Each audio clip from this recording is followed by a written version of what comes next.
Jamani, hatujakuja kugombana, tufuate sheria ndugu yangu. Hatukuja kugombana kaka. Mimi ni kijana wako.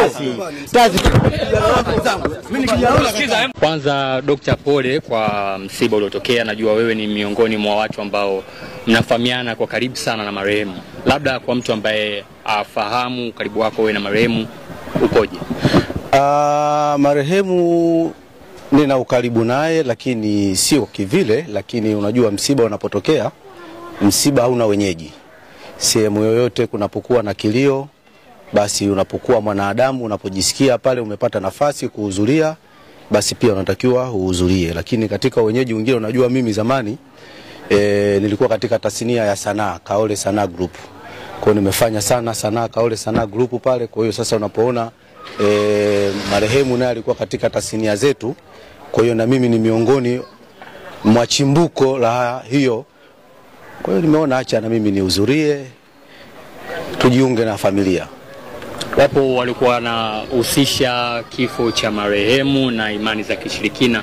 Ukiwa wewe kama ni mtaalamu wa tiba asilia na mtu ambaye mwenye maono, ni kweli kifo cha marehemu unaweza kukihusianisha na imani za kishirikina? Kwanza, kitu cha kwanza kabisa, binadamu anapofariki, kabla ya yote kwanza tunasema kwamba tumshukuru kwanza Mwenyezi Mungu, kwa sababu Mwenyezi Mungu ndio kila kitu. Kila mwanadamu anakuja duniani ana sababu zake za kuweza kuondoka. Sasa binadamu anapofariki, basi kuna mengi watu watasema. Unajua kifo ni kitu kingine na kuuguza ni kitu kingine. Kuuguza usikie kwa mwenzako. Kuuguza usikie kwa mwenzako unapokuwa unauguza, na sio tu kuuguza kwa mwenzako, hata wewe hapo ulipo unapopatwa na damage yoyote katika mwili wako. Mwanadamu yoyote haishiwi kuwaza hiki na hiki na hiki. Ila kwa upande wangu mimi siwezi kusema kwamba kuna ushirikina ama hakuna ushirikina. Mimi nachoamini mwanadamu kwamba amefariki na kweli kwamba amefariki. Ila sasa ushirikina ama kuna vitu vingine, endapo kama ningelikuwa nimeitwa na familia kwa ajili ya kuweza kuangalia wakati ule mgonjwa anaumwa, sasa na mimi ningefanya jambo langu la kuweza kuangalia, kwa sababu uchawi upo, uganga upo na watu kweli wanalogana. Lakini siwezi kusema marehemu amekufa kwa ushirikina ama akufa kwa ushirikina. Hilo namba moja. La pili, niliona kwa sababu baadhi ya waganga walijitokeza, kwa sababu walisema kwamba marehemu huyu aletewe wakati anaumwa, kabla hata manake kabla ya kufariki. Alijitangaza mtaalamu mmoja akasema, bwana mimi naomba niletee huyo mtu atakuwa ana nguvu za kichawi ambazo amefanyiwa. Bahati mbaya mzuri, yule mtu alichukuliwa akapelekwa kwa huyo mtaalamu, na mtaalamu akafanya mambo yake anayoyafanya, akatuhakikishia sisi wengine, akasema kwamba kazi nimemaliza, hapo aende akafanya operation na vitu vingine vitakuwa vinaenda sawa. Lakini kuna vitu ambavyo baadaye watu katika kukaa kwetu tukasikia kule operation kweli imeenda salama, lakini mwisho wa siku dada yetu akawa ametutoka. Lakini sasa hapo narudi kitu, mtu anawezekana kawa kweli amefanywa ushirikina, lakini natoa tahadhari kwa ndugu, hata na wewe ambaye uko hapa, mtaalamu ama waganga wengine wasiwe wachonganishi kwenye familia za watu. Unajua, unapotangaza mgonjwa kama huyu amerogwa ndani ya public za watu, alafu mwisho wa siku, unajua mtu anapokwenda kwa mganga, awe Muislamu awe Mkristo, atakwenda kwa sababu ya shida. Sio watu wote wanapenda kwenda kwa wataalamu. Sasa mganga unapotokea kutangaza matatizo ya mgonjwa wako the public, kwanza unamsababishia matatizo yule mgonjwa wako, kwa sababu kwenye public, kama ni aliyefanya lile tukio ni ndugu, manake atapata taarifa. Kama aliyefanya lile tukio manake ni jirani, manake atapata taarifa. Mwisho wa siku utamtengenezea matatizo hata yule mgonjwa. Kwa hiyo hata kama wewe ulikuwa una dawa za aina yoyote ambazo zilipaswa kweli kumsaidia huyu alilogwa, kwa hiyo pia unatengeneza mazingira magumu. Kwa hiyo waganga wengi wako kibiashara. wapo kibiashara, kwa sababu unapomtangazia mgonjwa na kumweka sehemu za public, kwanza umemuingiza katika vitu ambavyo katika jamii inamchukulia yule mtu ni mchawi, ni mshirikina, kwa sababu watu wengi wanapokuja kwetu wanakuwa na imani za namna hiyo. Kwa hiyo na wasi pia wasifanye vitu vya namna hiyo waganga. Sasa leo hii unakuta mganga huyo ameshindwa kumtibia huko alipotoka, na leo hii bado anakwenda tena hapo kwenye msiba, anakwenda tena kufanya interview ya kusema kwamba yule mtu kweli alilogwa, ilikuwa 1 2 3. Sisi waganga tuna kanuni zetu na tuna taratibu zetu za kisheria, hata serikali inavyotupa vibali tuna miko. Na ndio maana hata leo hii wewe unapoumwa hapo ulipo, ukienda hospitalini, kitu cha kwanza, hata kama ulienda na ndugu zako, daktari anapenda azungumze na wewe, kwa sababu uwezi jua, kwa sababu hata hawa madaktari wanaamini kuna magonjwa mengine yanafanywa na Uswahili, sio kwamba hawa madaktari wa kizungu hawajui. Na ndio maana hawataki muingie wengi, anataka daktari uwe na mgonjwa wako, kwa sababu ni vitu vya siri ambavyo vinatakiwa viwepo wewe na mgonjwa wako. Sawa. Sasa unapotoka pale kwenda kwenye public, kwa hiyo tayari umevunja miko na taratibu za kanuni za tiba, kwa sababu hata leseni zetu tunavyopewa huwa haturuhusiwi kupiga ramli hadharani. Serikali imetukataza kitu cha namna hiyo. Mgonjwa kama ulikuwa kweli unania mganga ya kumsaidia yule binti wa watu, bahati mbaya mzuri familia ipo, kulikuwa kuna uwezo mkubwa sana ya kuifuata familia na kukaa nayo pembeni na kuweza kuzungumza nayo na ukaweza kumsaidia pale. Mwenyezi Mungu akipokea dua lako, kwa sababu sisi tunaamini, hata sisi waganga pia tunaamini uwepo wa Mungu. Sawa, hata wachawi pia wanaamini uwepo wa Mungu.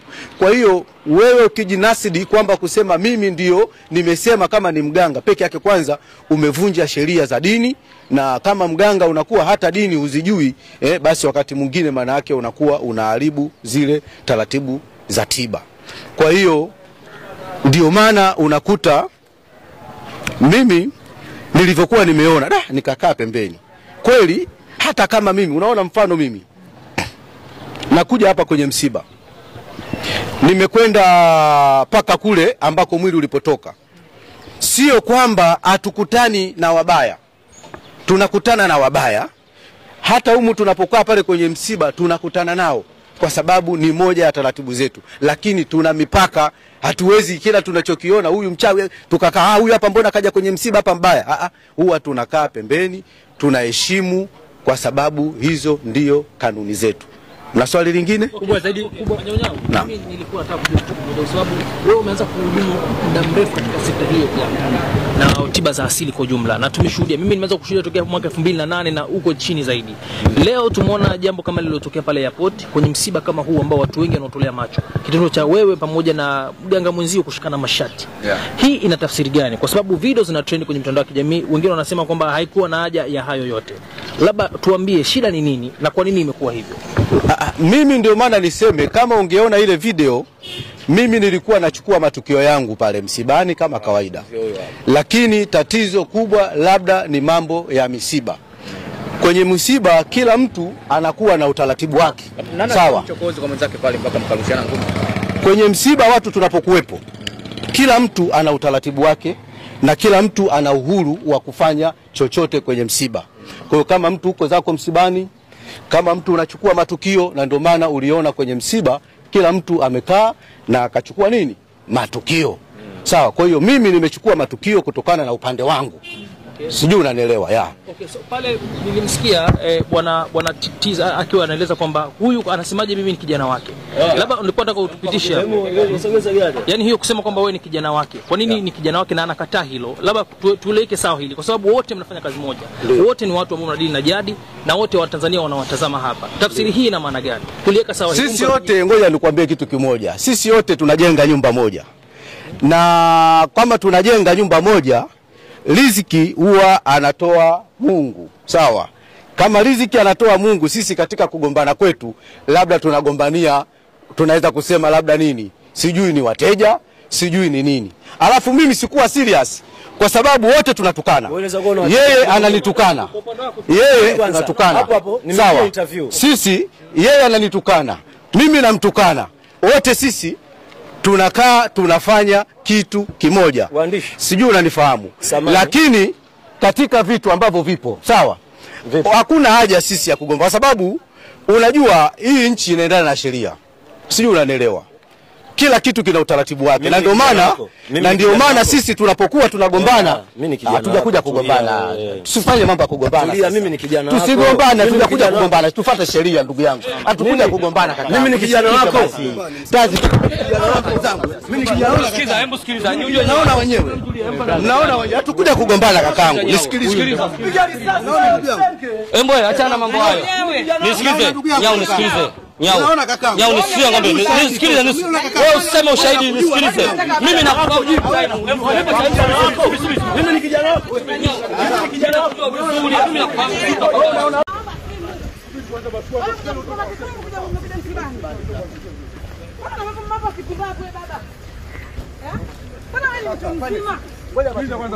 Tunaomba simu na tunaomba kuja hizo picha.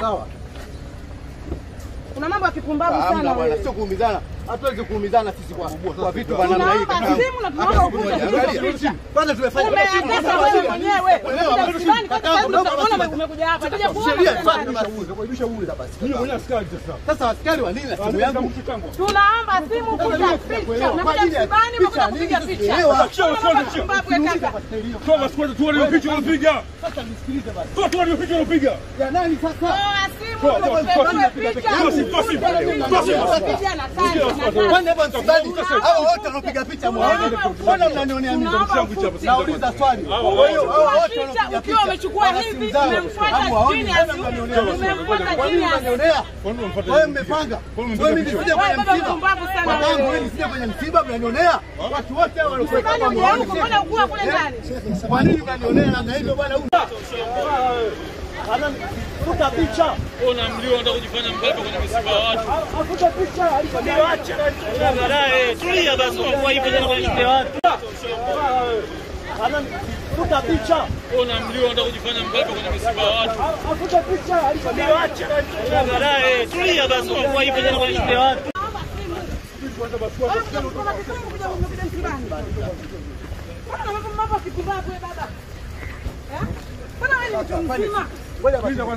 Tunaomba simu na tunaomba kuja hizo picha. Kuna mambo ya kipumbavu sana wewe. Sio kuumizana. Hatuwezi kuumizana sisi kwa vitu vya namna hii. Tunaomba simu na tunaomba kuja hizo picha. Kwanza tumefanya umeanza wewe mwenyewe. Unaona umekuja hapa. Kuja kuona. Kuibisha ule basi. Mimi mwenyewe askari sasa. Sasa askari wa nini na simu yangu? Tunaomba simu kuja picha. Unakuja msibani mkuja kupiga picha. Toa squad tuone hiyo picha unapiga. Sasa nisikilize basi. Toa tuone hiyo picha unapiga. Ya nani sasa? Toa simu kupiga picha. Kwani hapa msibani hao wote wanapiga picha mwaone. Mbona mnanionea mimi ndugu yangu chapa? Nauliza swali. Hao wote wanapiga ukiwa umechukua hivi umemfuata chini ya umemfuata chini ya wewe mmepanga. Wewe mimi nisije kwenye msiba.